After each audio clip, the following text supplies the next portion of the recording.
But that has not yet done, so nobody knows those figures, I'm told, exactly. But they are much larger than the 4 a week on the outside of jail and in civilian life. These are examples. The numbers of people who are killed by poverty in the United States and in the world, and poverty that is structural poverty. Institutional poverty. The poverty in the United States is largely structural. It is not because people are lazy or immoral or do not want to work. Much of the poverty is in families where there is an adult working full-time or working 2 or 3 jobs. Much of the poverty is of that type. The business pages support that kind of death because the business pages, by and large, insist that there ought to be lots of workers who do not earn a basic living wage by which they can support themselves or their family or their community. That is a heritage of the economic policies of slavery, that many workers need to be willing to subsidize the economy by taking poor wages. And that's an essential quality for a thriving economy. Thriving, of course, meaning for the people at the top and not for a large number of people who do not benefit from the economy. That is structural. The numbers of deaths here are pretty much unknown in the United States. Some scholars have guessed at this or have tried to put an estimation of how many people we're talking about. But for an example, the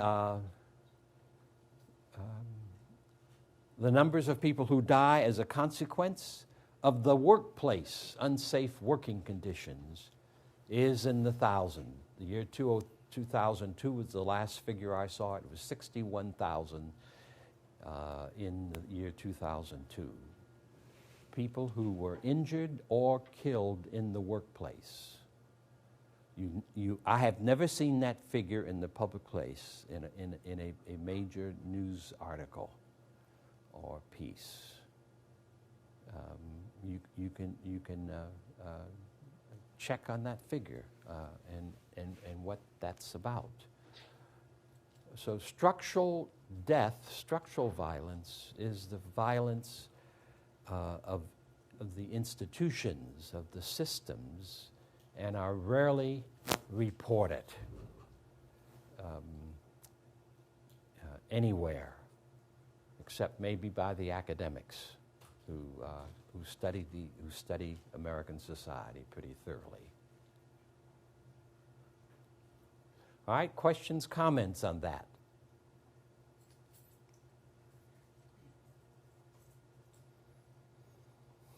Yes, sir. I just got a question about the stats. Have they been going up at a rate, like in a different proportion, or is it because like our population continues to grow? Is that a part of it? Or is it really Now, what do you mean? You mean that some of the statistics I've given? You say, for example, 61,000 in 2002 were killed or injured. Is that like a proportion of the number of people that are in the workplace? Is that a lot higher? No, it's going up primarily because the people who say get government off our back, or we don't want government to overextend itself, are thereby saying that let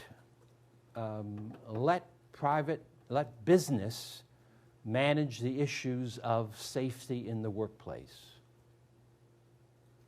You don't need any laws or values that are established for the whole society.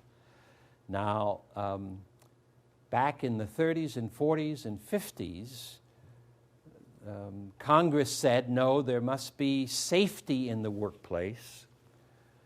And they established what is called OSHA, guidelines, regulations, and in fact laws for workers in the workplace. And all sorts of workplaces were included in that.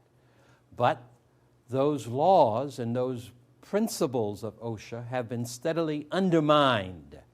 Clinton government, the Bush government. And so those figures are increasing because there are fewer and fewer. There's not the oversight of what's going on in the workplace.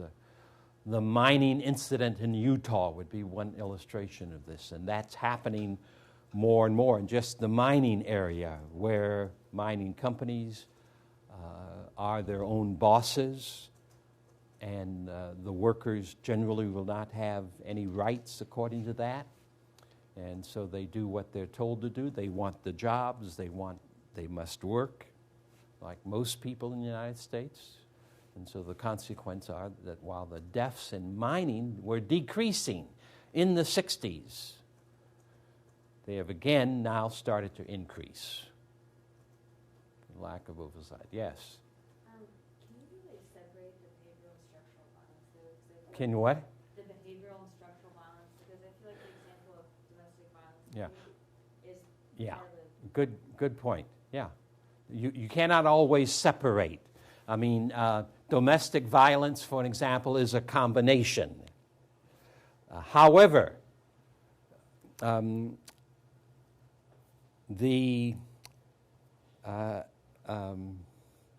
federal law that was passed during the Clinton administration that tried to help create the networks that help women to get out of abusive and dangerous situations has at the same time caused almost a 300% increase in wives being killed by husbands.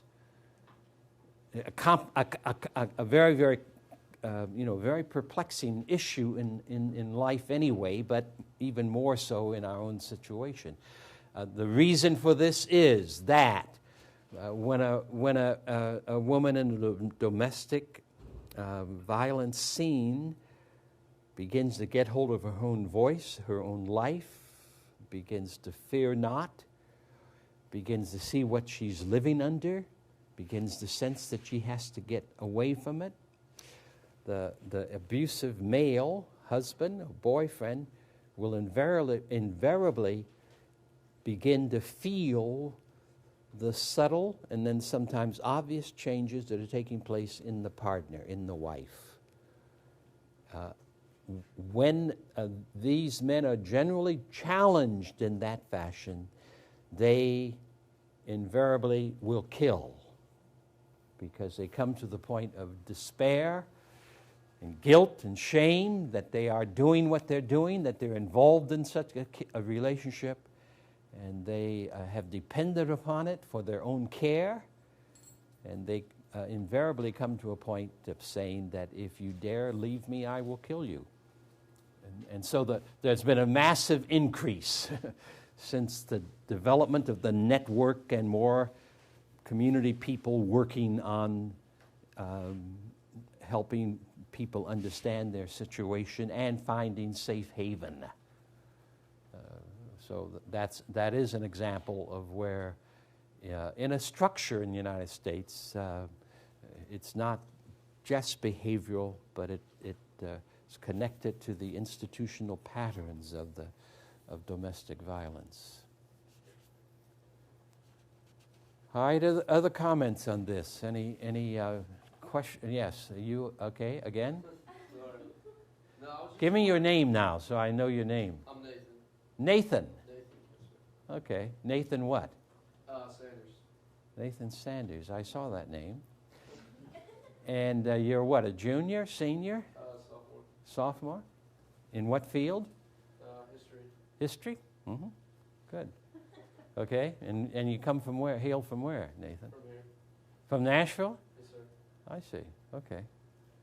All right, come forth. I was just wondering, idea of like a Southern gentleman, kind of taking care of women and looking after them, opening the door for them and stuff like that. You think that's a continuation of sexism?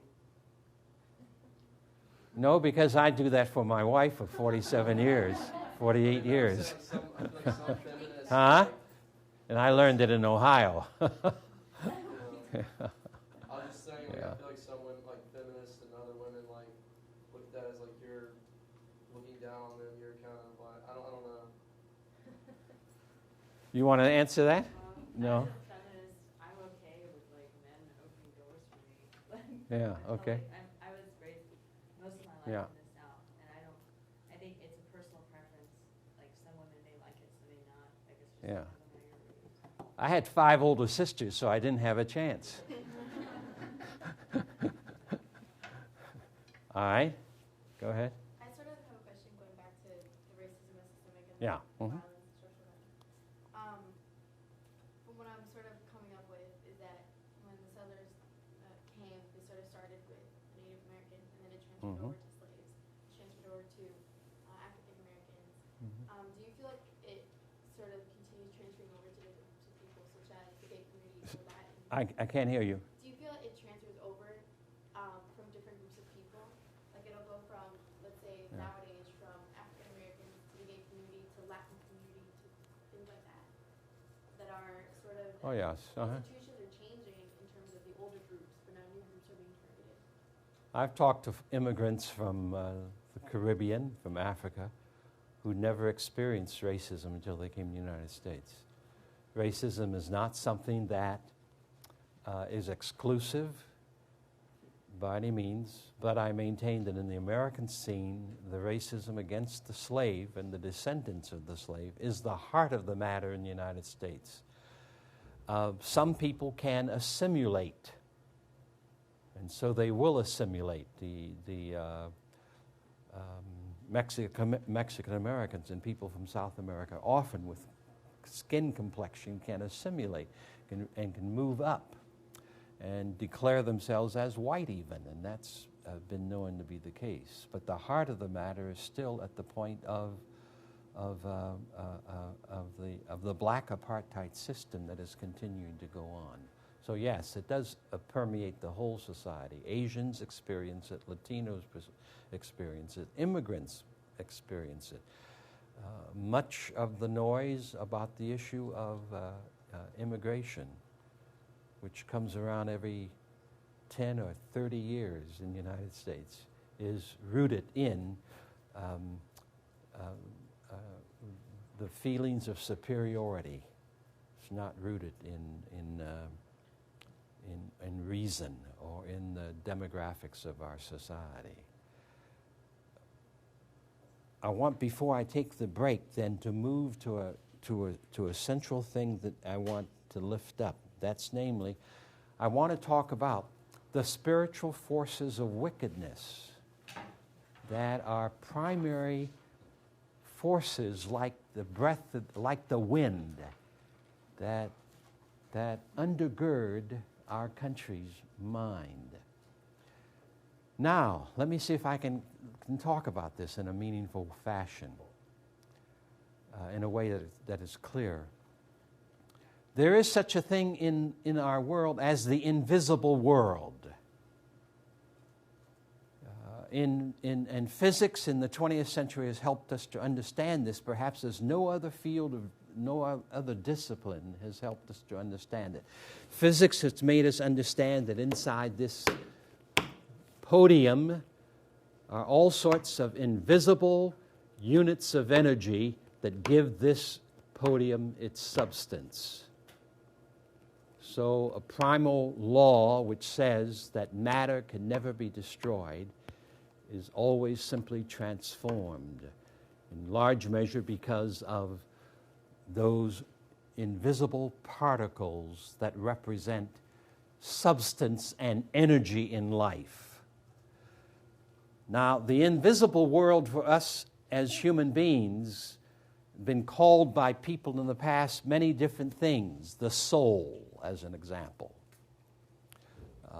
both in philosophy and in religion, as an illustration. the mind, the self, the spirit is another word for this invisible world, with which we contend every single day. Now, it is my sense that much of the way we human beings operate comes from the inside of us. Comes from our mind, our heart, our soul, our spirit, however we want to call it. Now, of course, I recognize that in some fields of science today, they're thinking that they can show that human consciousness is in fact activity of the body and all. They haven't yet been able to come to that place, and that may be a place that they will arrive at one day. But fundamentally, the invisible part of us human beings is that way in which we've organized ourselves on the inside, however we call that.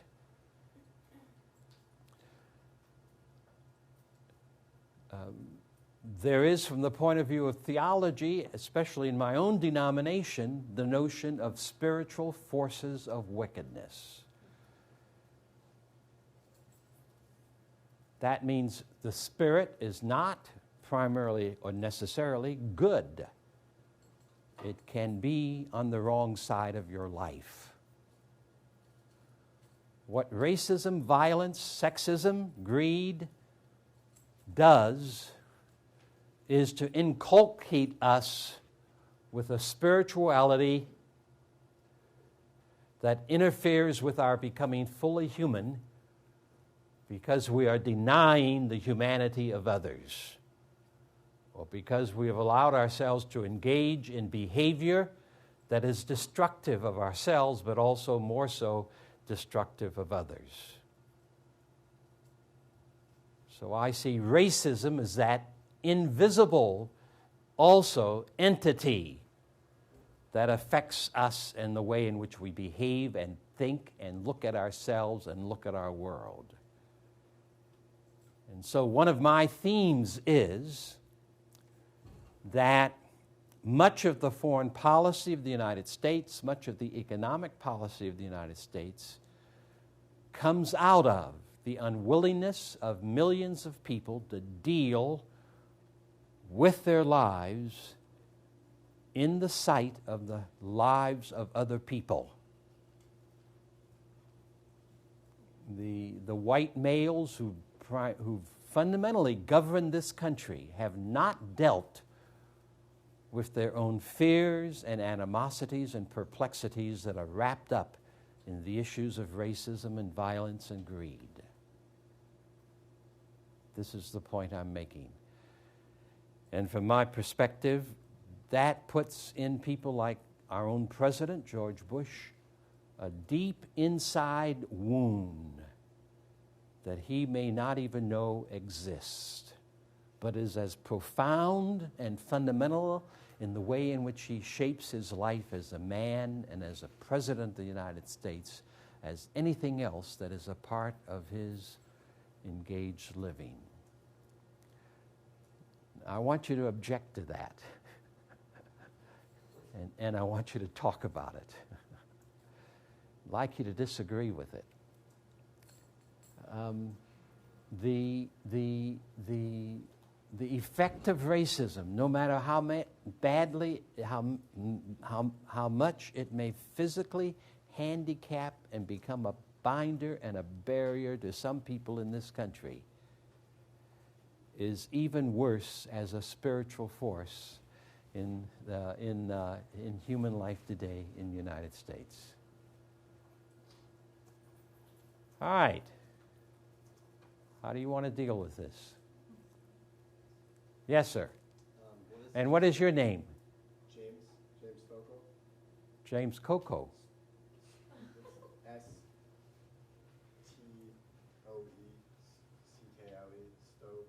Stokel. Stokel. Yeah. And your year in school? I'm a junior. Junior? Good. Yeah, this is just to add to this. This is just a nice quote.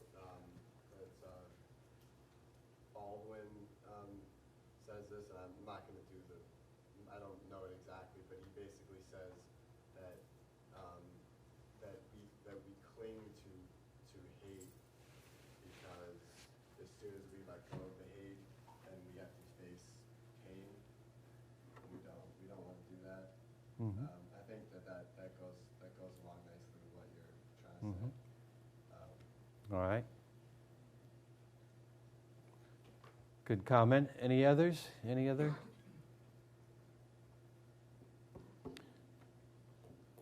Do you think our decisions come out of hidden sources within our own life, and are we conscious of what those sources are? Is that possible? No? Go ahead. I'd say it's only possible when, that goes along the same lines as living the examined life. Okay, living the unexamined life. Yeah. Okay, So, yeah. If you're saying if we have choices, if you examine every single decision you make, and you're constantly thinking about every action you take, Mm-hmm. then you would probably have a better grasp of it. But if you weren't, if you were just sort of going by a sort of natural search for immediate gratification, then you weren't really aware of your own processes. And I think it would be very easy to lose sight of exactly what you're doing. You just get caught up in trying to reach a goal and forgetting about the path that you're on. Mm-hmm. Okay. Yes. But even if you do examine different aspects of your life, I think sometimes people like to externalize what it is they don't like about themselves and to project it onto someone else. Okay. And so I think regardless of how conscious you try to be about every decision, there may be things you don't like about yourself that you just assign to other people to deal with. Mm. So you project it, all right? Others, yes? If you're talking about the prevalency of systemic racism today, I think that it's certainly possible for a lot of people to have a lot of beliefs and morals and just the way they go about making decisions in everyday life be something that if somebody from the outside told them how they were doing things, they wouldn't believe them because they don't understand how they're doing what they're doing. And you can get rid of, by trying to correct personal prejudice, if you talk about that, you can make them believe that maybe not everyone's equal, but everyone should be treated equally, as opposed to fixing the bigger problem, systemic racism, where everyone is truly equal. All right. Other comments? Yes. I think it's difficult to separate what we're calling, the invisible world within us, our spirit, and things like that, with things from the outside that affect our beliefs. We may begin with one idea that seems innate within us, but might also have been implanted by our parents. I think it's impossible to separate what we're calling this invisible world from the outside influences that kind of dictate what we believe and what we feel. Okay, yes. Just to kind of piggyback, I think to a certain extent you also have to consider societal forces in personal decision making. I've been reminded by this conversation that we've been having about the Stanford prison study, where they had college students role playing as jailers and the prisoners, and while no one initially, they had to end the study after 3 days because it became so violent, even though that was not the purpose of the study. All right. Yes. I feel like the spiritual forces, though, that you're discussing, so many of them, like, we don't even realize what they are. Like racism exists in so different forms. And you're talking about now, like, becoming more international. Almost everything that you do in daily life, you can perceive in some way as being like greed or racist or even in some ways sexist. But it's just like, how do you deal with like your everyday decisions and thinking through like the different facets of the decision? Okay, who wants to respond to her? Yes, sir. I just don't attach meaning to everything I do all the time. I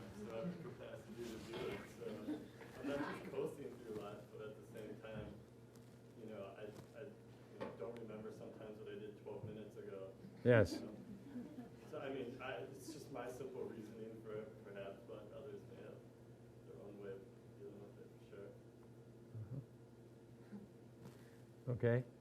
Would you say that the seemingly simple answer to what we would call systemic racism and to these small decisions that we may or may not make unconsciously would just be the open-mindedness to never choose ignorance over hearing somebody else out? As in, basically, if somebody is to always attempt to bridge a connection of understanding between someone who's trying to communicate with you, because if you constantly do that and you are always listening to what they're saying, then you can at least reach a reasonable connection on some level of what's going on. And maybe you disagree about it, but at least if you're making the attempt and you never block that off and choose to become fully ignorant of that other opinion, then wouldn't that be the simplest way is to always choose open-mindedness over ignorance? And wouldn't that pretty much, because once you were shown it once and you're reminded of it again, I mean, you could be trained out of whatever way you're thinking, and so long as you do remain open-minded. All right. I mean, like, you can be open-minded and still, like, unless, like, you live in, like, a hole in the middle of nowhere. Like, you know, like, a lot of the world lives in poverty. And you know that a lot of the systems that people use today economically perpetuate it. But it's like when I go and buy whatever, I'm like, oh, well, this is just for me. Like, it doesn't really matter. Or people who can't afford to buy, like, organic things or whatever that are American-made. It's just like, even though I'm totally open-minded to the like the point that racism and sexism and like economic suppression happens, it's like, how do I get around it when I know, like, I'm reinforcing the system all the time in my daily life. But I think the point I want to press is this, that in public policy and in private practice, we are more largely influenced by racism, sexism, violence, and greed in the United States than we are by what we call our traditional values.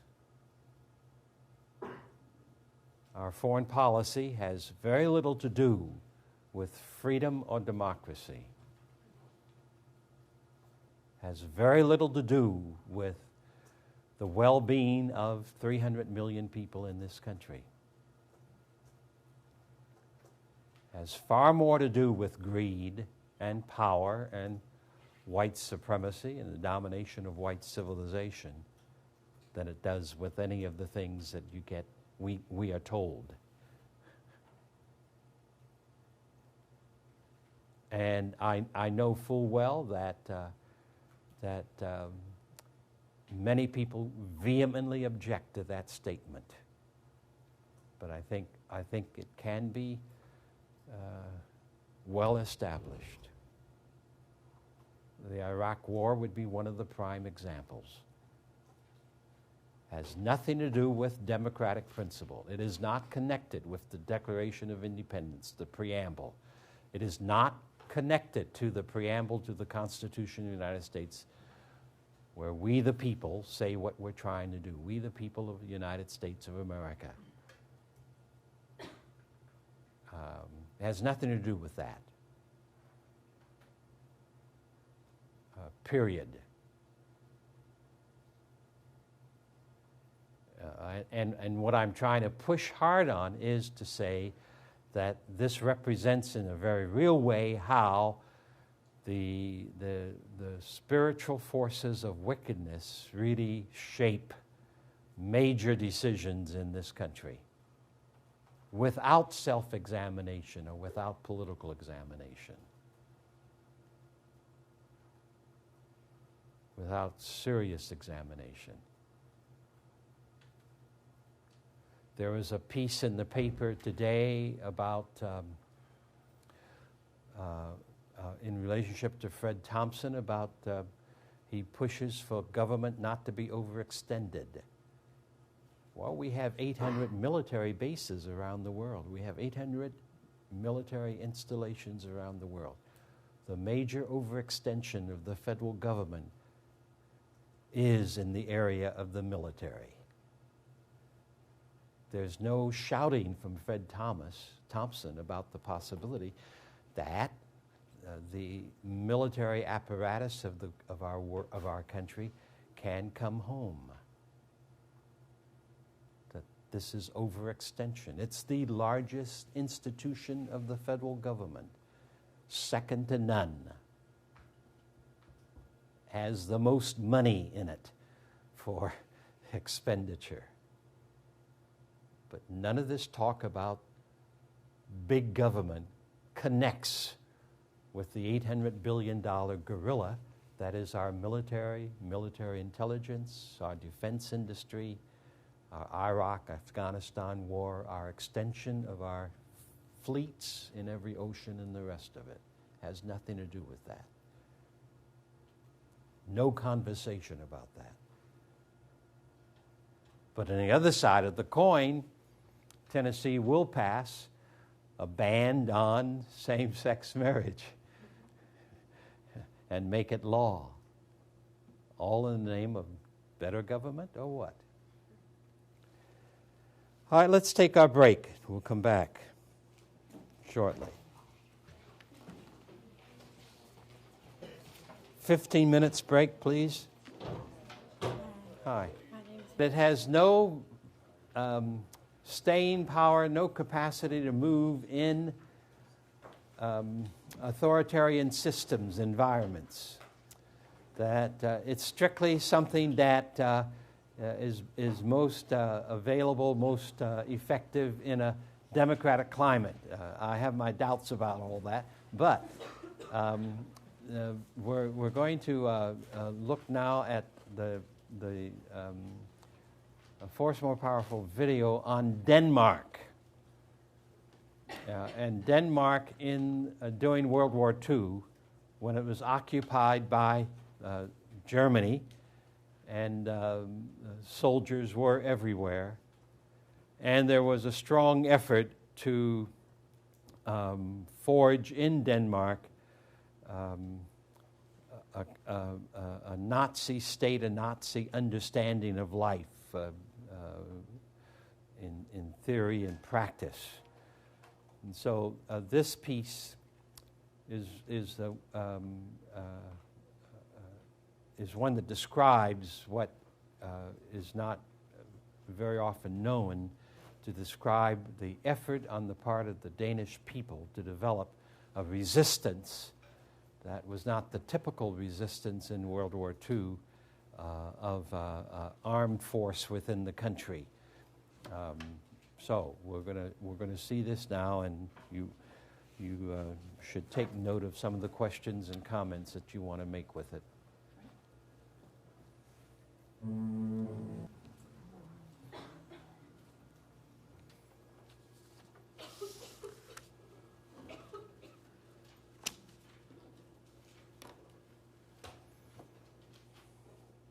All right, comments on this?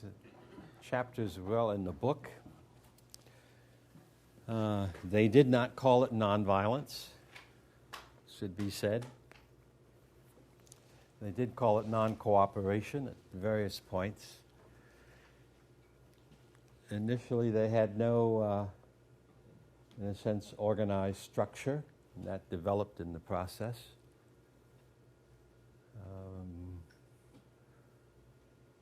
There were things such as sabotage, of course. But basically, towards the end, the strikes that were flexible, never the same, did mean that they sabotaged the German war effort, while at the same time retaining modicum of their own dignity and their own nation. I suppose the most heroic thing in it was that Denmark was one of the places where the whole nation organized to frustrate the effort to destroy the Jewish people of Denmark, and most of them were rescued almost spontaneously by the people themselves, by the nation as a whole. All right. It does show, does it not, that resistance, even in the very dangerous, precarious situation, can be organized, can be effective in various ways. Comments? Yes. It's amazing how a country united so quickly, at least from what I read or what I saw today. My question would be, do you feel that with so many different opinions and views that are here in the United States, that people will collaborate on an effort like that if that were to happen here? Your question is, do you think that people in the United States would cooperate with that if something like that would happen here? Go ahead, Joe Hills.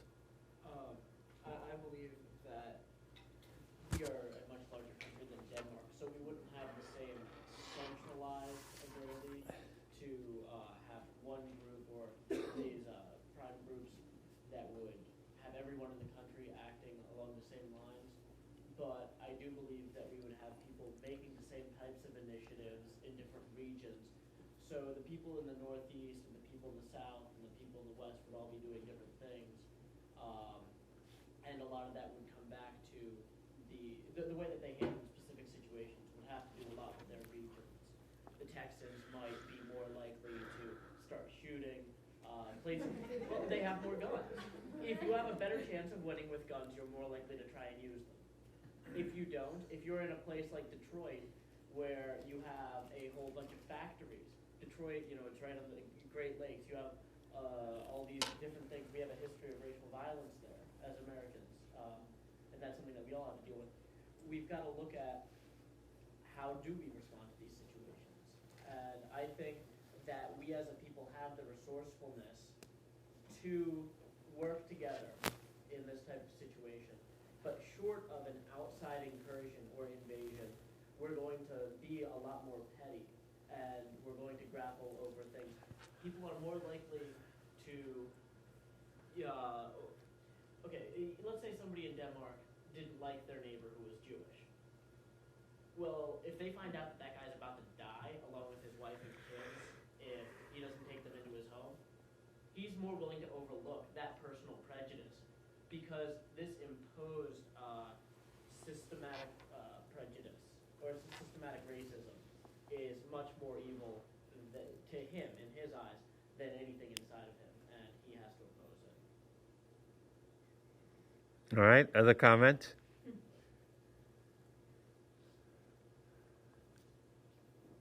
Yes.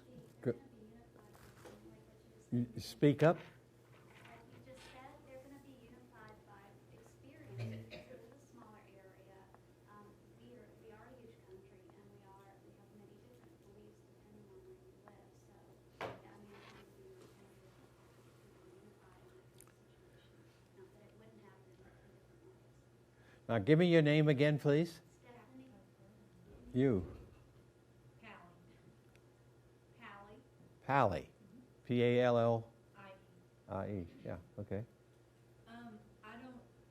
I believe that the country, like you said, in regions would stand up against an invasion, but I don't necessarily believe that people within these regions would accept others within that region.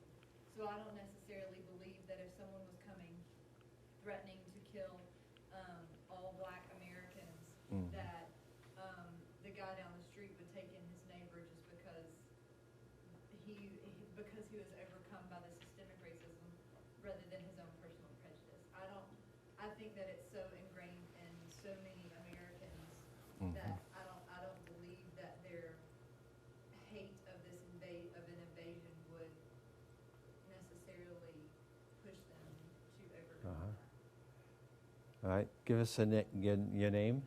Sarah Ellen. Well, like today's like 9/11. So thinking about This is 9/11, isn't it? so Yeah.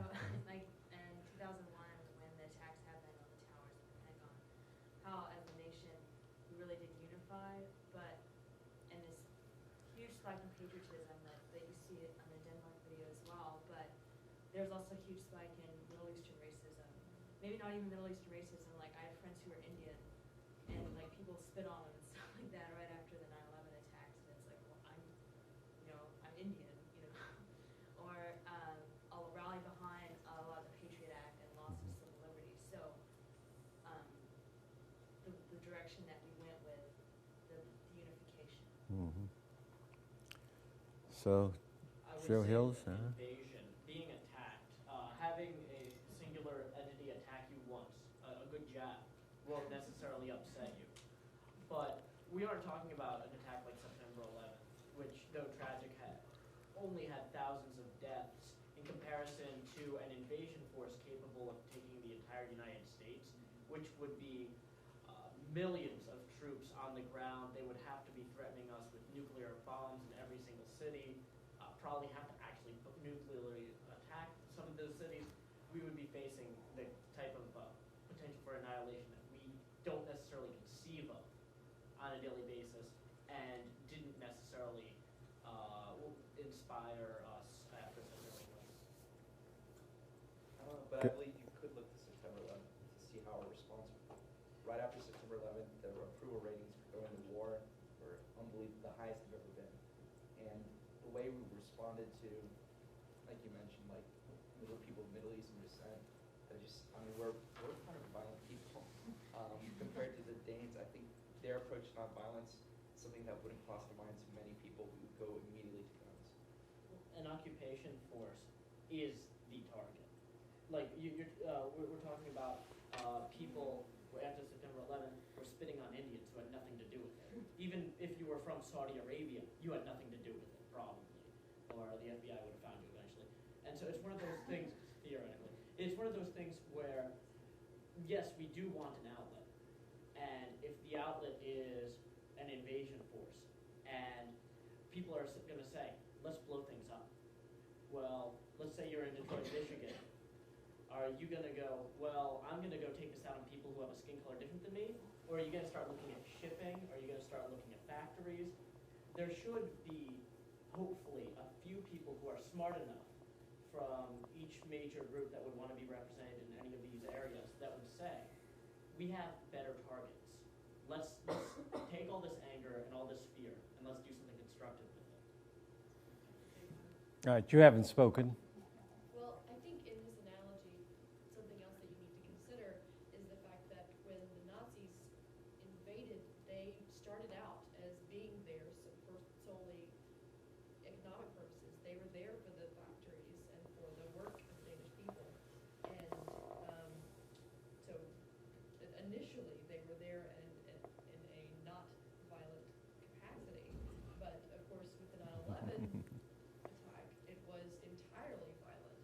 So to some extent the analogy of the reaction is skewed because of that.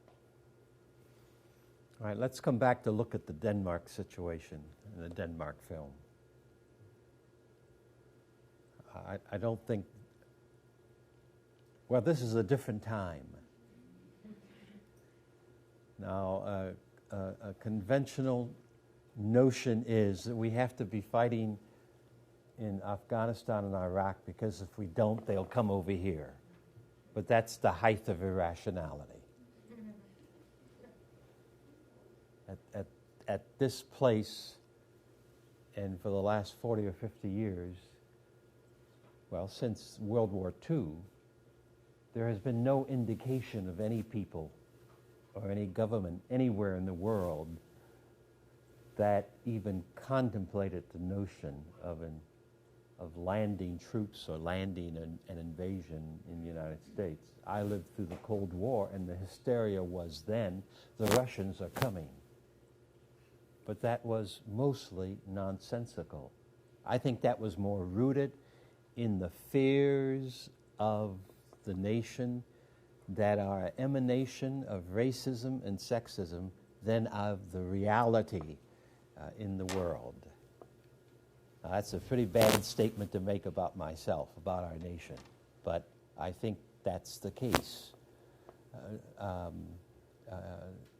So I think we ought not to even try to take this scene and think in terms of ourselves in it. We are the most militarized country in the world, with a National Guard and an increasingly federalized police force in city after city. So I cannot even conceive of the notion of that kind of an imagery. The Danish Parliament and Prime Minister and the cabinet decided that the German forces that were so much larger, highly mechanized, with the latest technology that was available, that the Danish military forces were no match, and that it would be a foolish resistance militarily.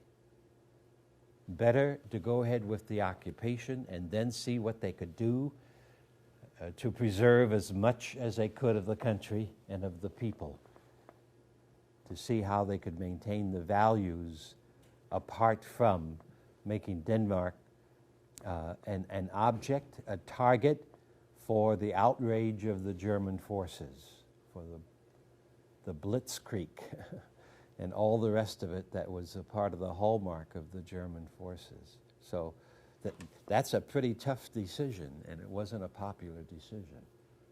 But they nevertheless made it, thinking that that was the higher, that offered a better option for Denmark.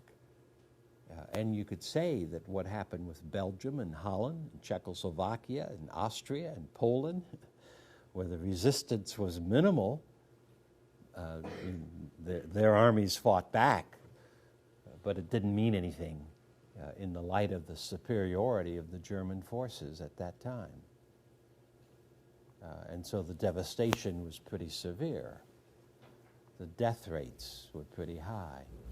In all those countries, you had collaborative units that cooperated and worked for the Nazis, including shipping off the Slavs and the Gypsies and the Jews to death camps.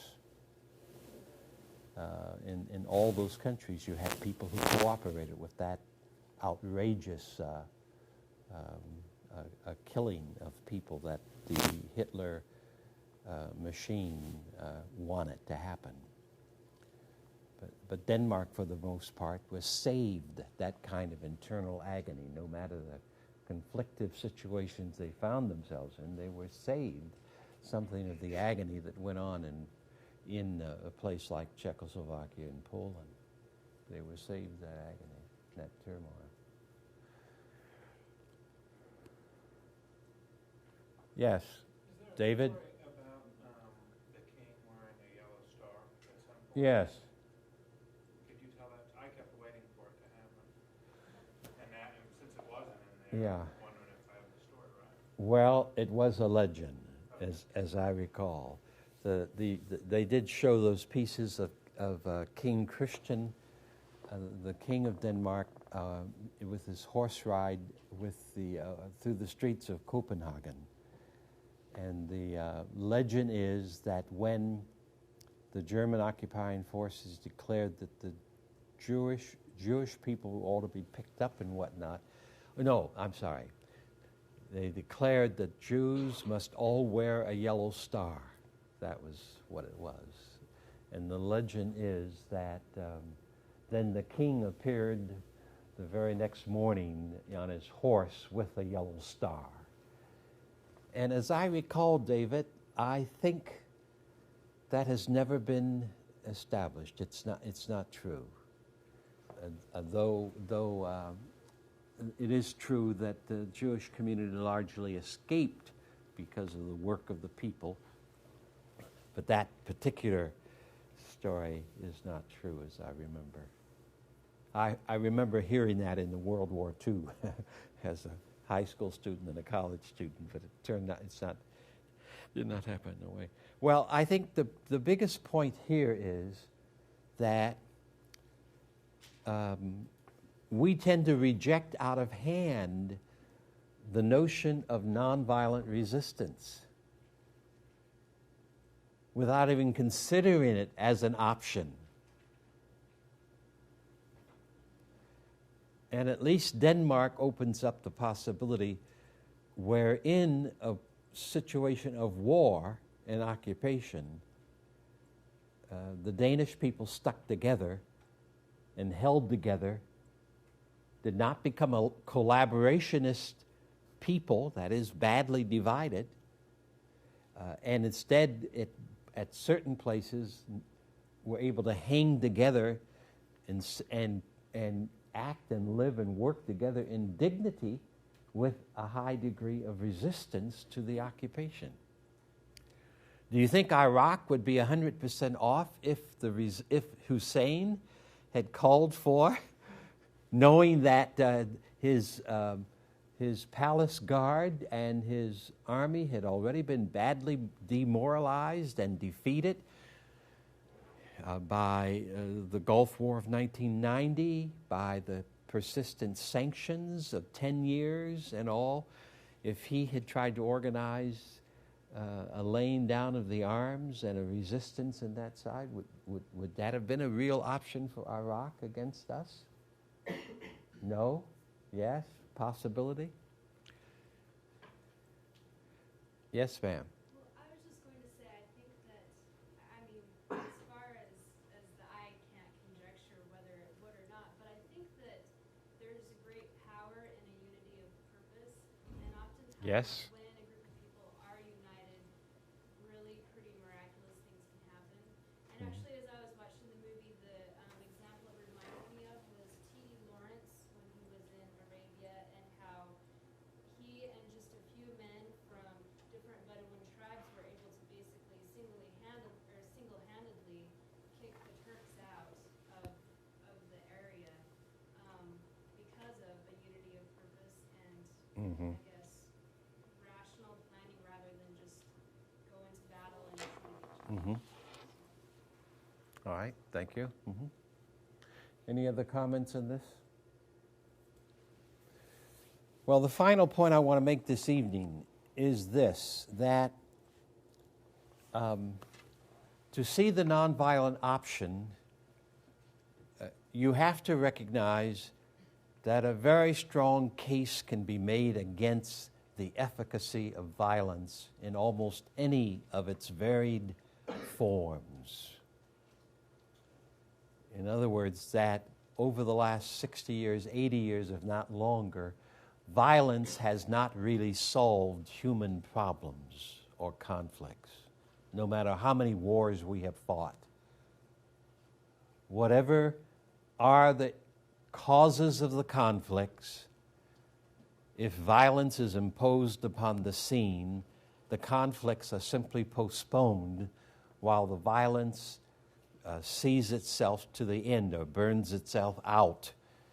Afterwards, the issues remain facing solution and perplexity. The Iraq War is a major illustration of this, but you can have many, many other illustrations. Violence is a form of politics. War is a form of politics. It's a form of politics that uses power to intimidate, control, dominate, defeat the opponents. And when it's finished, the politics of then resolving the issues, including the dangers that the community faces, remain.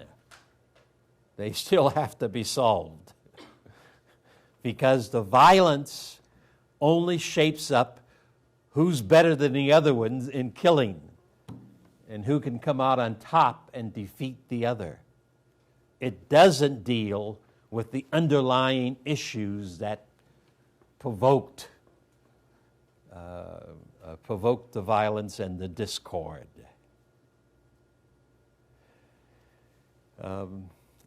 The wars of the United States, by and large, in the last 50 years, have not worked to create a better world.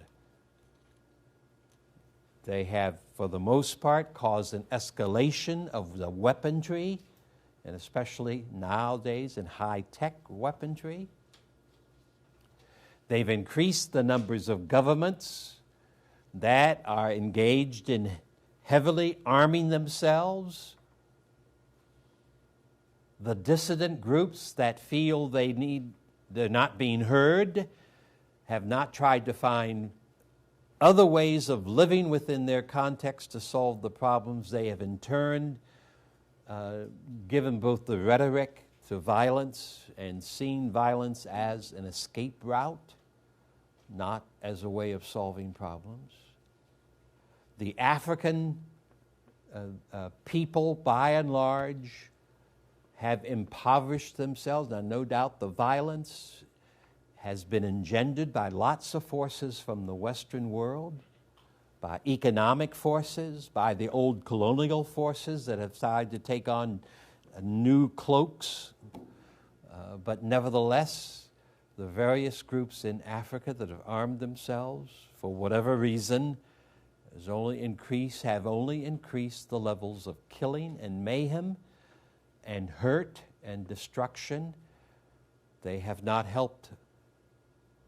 That violence has not helped a single people who want self-determination in Africa to find that self-determination. The one exception to that, I think, would be South Africa, in which we will come back to that. The violence was minimal. It was primarily economic boycotts, primarily a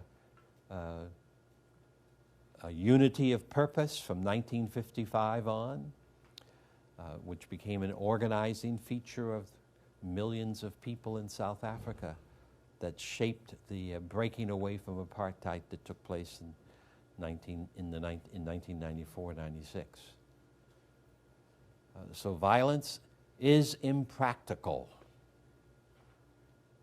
It has not worked and does not work. In addition, it offers romantic aspirations to the world that it cannot fulfill.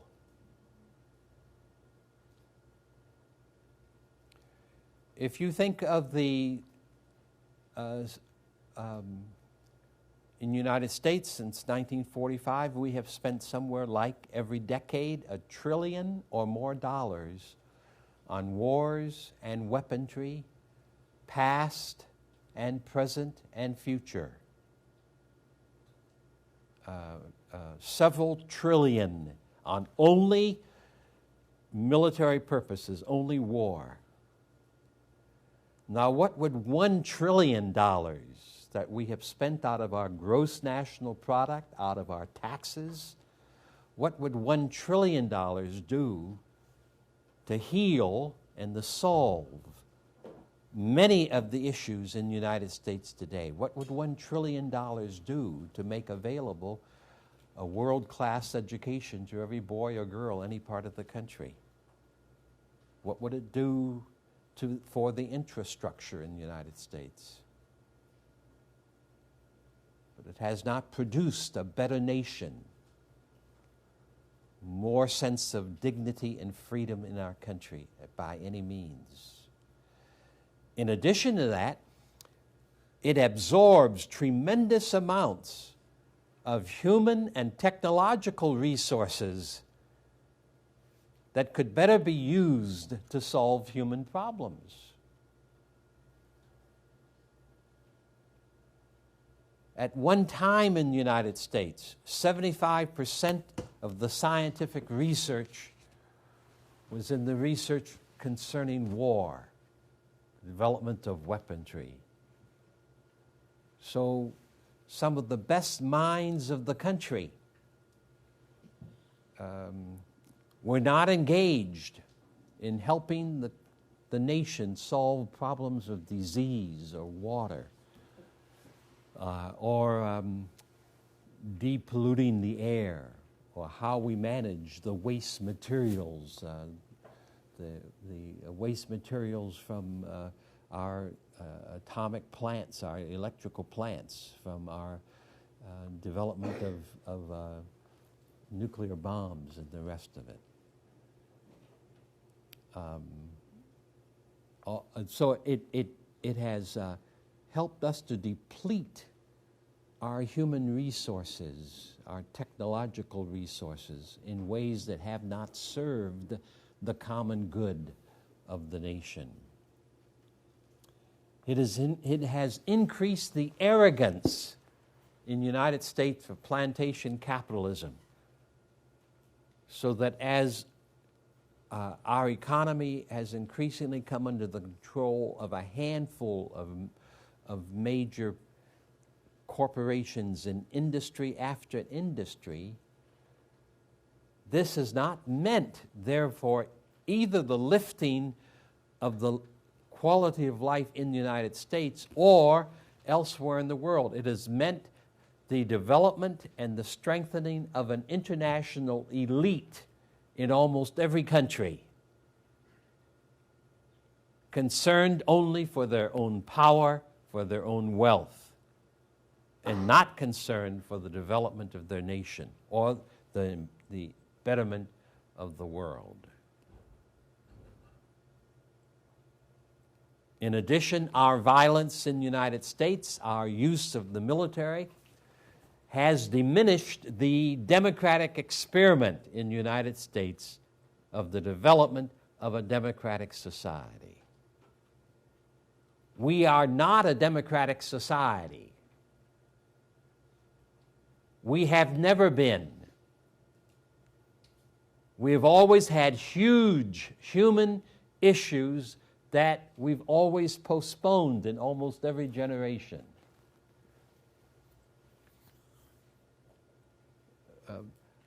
The revolution of 1776 and 1789 in the United States that was aimed at the radical notion in that history, in that period of the world, in that period of time in the world, that introduced the notion that human beings have a source of creation that makes all of us precious and equal and resourceful for most of the world, was in the throes of various kinds of authoritarianism.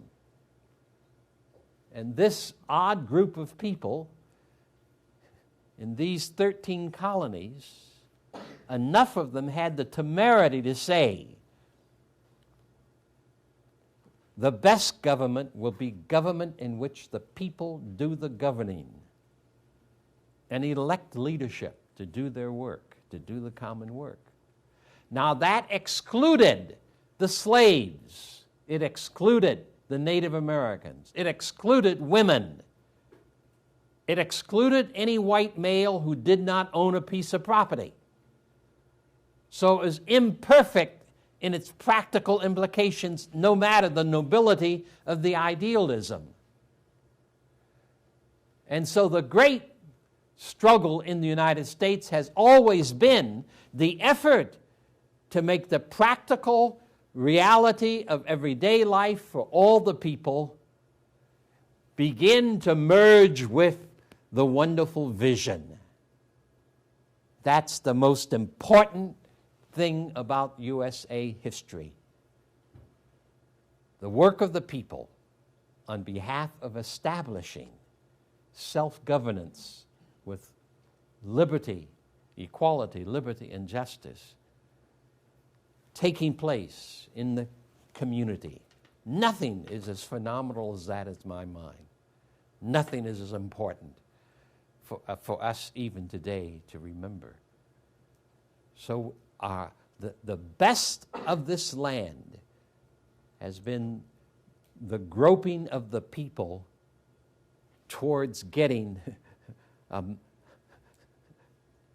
to the vision in so many ways, and that's the most important struggle. And that's what the struggle in the United States is most about. We're going to try to work on this as we continue. A major theme of mine is that U.S. history is primarily important for the movement of the people to try to make the vision the reality in practical ways. It's the most important element, yes. I'm sorry, I do have a syllabus, but I did not get it printed today for you, but I'll have it printed for you next week. The readings next week are AFMP, pages 113 to 304.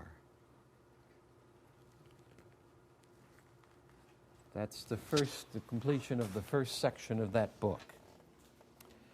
And then the MLK speeches, pages 34 to 38 and 63 to 111.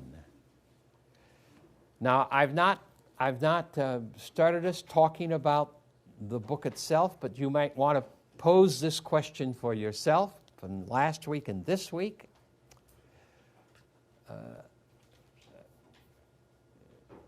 How have I differed